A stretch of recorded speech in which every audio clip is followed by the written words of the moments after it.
Win భక్తి ప్రేక్షకులందరికీ నమస్కారం. ప్రస్తుతం అంతా పట్టుకున్నారు ప్రముఖ ఆధ్యాత్మికవేత్త, జ్యోతిష పండితులు, దత్తాత్రేయ గణపతి ఉపాసకులు మరియు అమ్మవారి సేవకులు బ్రహ్మశ్రీ మురళీధర్ శర్మ గురుగారు ఉన్నారు. మాట్లాడదాం. నమస్కారం గురుగారు. మహాదేవ్. గురుగారు, మీరు ఆర్థికంగా ఇబ్బంది పడుతున్న వాళ్ళకి ఎన్నో రెమెడీస్ చెప్పున్నారు. చాలా మంది చేసుకుని హ్యాపీగా ఫీల్ అయ్యి ఎన్నో ఫోన్లు వస్తున్నాయి, మీకు కూడా వస్తున్నాయి.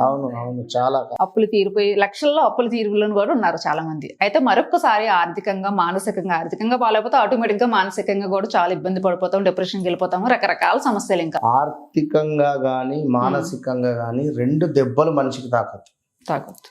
ఏదైనా ఏం కాదు, కానీ ఆర్థికంగా అయినా ఒకటే, మానసికంగా అయినా ఒకటే. చేరుకోలేము, మనకి ఎక్కడి నుంచి సపోర్ట్ కూడా దొరకదు గురుగారు. ఆ రెండు ప్రాబ్లమ్స్ వస్తాయి. మన చుట్టాలు దూరం అయిపోతారు, ఫ్రెండ్స్ దూరం అయిపోతారు.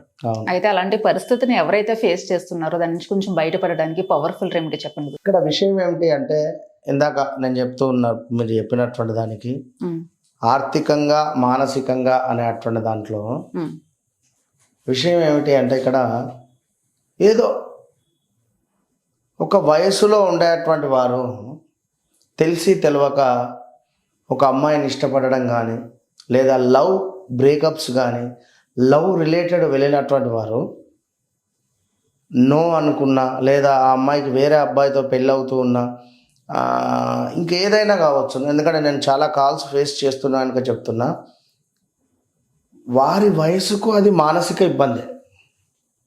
ఎందుకంటే ఆ వయసు నుంచే నేను వచ్చిన కనుక చెప్తున్నా. నేను ఉదాహరణకు, కొందరు డిప్రెషన్కు వీలైపోయి సూసైడ్ అటెంప్ట్స్ కానీ, లేదా ఇంకా వేరే కూడా చేస్తారు. దయచేసి ఏది ఎట్లా రాసి పెట్టుంటే అట్లయితుంది. మీకంటూ అమ్మా నాన్న ఉన్నారు కనుక వారిని నమ్ముకొని మీరు హ్యాపీగా ఉండాలి.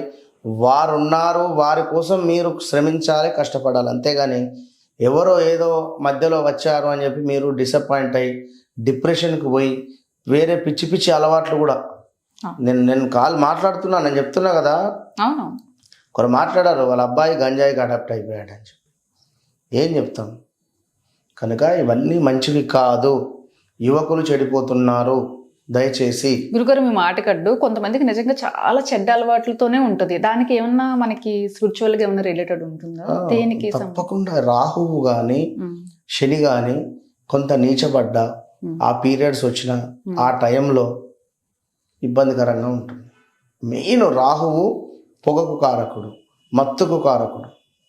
శని కూడా అంతే, లిక్కర్కు కారకుడు. ఓకే.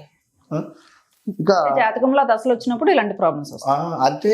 అవి బాగుంటే టాప్ పొజిషన్ పోతారు. ఓకే. అవి నీచంగా ఉన్నా, నీచ దృష్టితో లగ్నాన్ని చూస్తూ ఉన్నా, అష్టమాన్ని చూస్తూ ఉన్నా, 12th చూస్తూ ఉన్నా ఇబ్బందులు. ఓకే. కనుక దానికి సంబంధించిన రెమెడీ చేసుకుంటే సరిపోతుంది. మరొకటి, ఎంత వయసు ఉన్నా కూడా ఆర్థికంగా ఇబ్బందులు వస్తే మానసికంగా కూడా ఇబ్బంది ఉంటుంది. ఆర్థికంగా డబ్బు ఉంది, కూతురుకు పెళ్ళయింది, 10 ఏళ్ళు అయింది, సంతానం లేదు, మానసిక క్షోభ అయితే ఉంటుందా? ఉండదు. క్షోభ ఇలాంటివి చాలా ఉంటాయి. కనుక నిజంగా డబ్బులు ఉన్న వాళ్ళందరూ కూడా సంతోషంగా ఉండాలని ఏం లేదు. ఇలాంటి దానికోసం అని చెప్పి చక్కగా ఇట్లా ఒక త్రాడుకు లవంగాలు కట్టాలి. ఇట్లా 5 లవంగాలు కట్టాలి. నేను 3 కట్టా. ఇక్కడ ముందే చెప్తున్నా, చక్కగా పువ్వు ఉండాలి, పువ్వుతో ఉండాలి. ఇట్లా ఒక ఎరుపు రంగు త్రాడుకు 5 లవంగాలు కట్టాలి. కట్టేసి చక్కగా కూడా ఒక మట్టి పాత్రలో వేయాలి. మట్టి పాత్రలో వేసి ఒకటి చక్కగా గ్రీన్ కలర్ ఉండేటువంటి ఇలాచి, గ్రీనిష్ ఉండేటువంటి ఇలాచి తీసుకొని, పచ్చకర్పూరం తీసుకొని వీటన్నింటినీ మంగళవారం రోజు సాయంకాలము, ప్రదోషకాలం అంటే సుమారుగా 5:30 నుంచి 6:30 ప్రాంతంలో, ఓం హం హనుమతే నమః, ఓం హం హనుమతే నమః అనేటువంటి మంత్రాన్ని 11 సార్లు అనుకుంటూ వెలిగించాలి. కర్పూరం, పచ్చకర్పూరం వేసి ఇది మొత్తము పొడిగా మారుతుంది. ఈ లవంగాలు, ఇలాచి, పచ్చకర్పూరం మొత్తం ఒక పొడిగా మిశ్రమం వస్తుంది. దీనిని తీసుకొని కాస్త బొట్టు పెట్టుకోవాలి. బొట్టు పెట్టేసుకొని మరుసటి రోజు తెల్లవారుజామున ఈ పౌడర్ ఏదైతే ఉందో దీనిని పారే నీటిలో కానీ సింక్లో కానీ వేసేసేసి ఓకే. ఇంతే.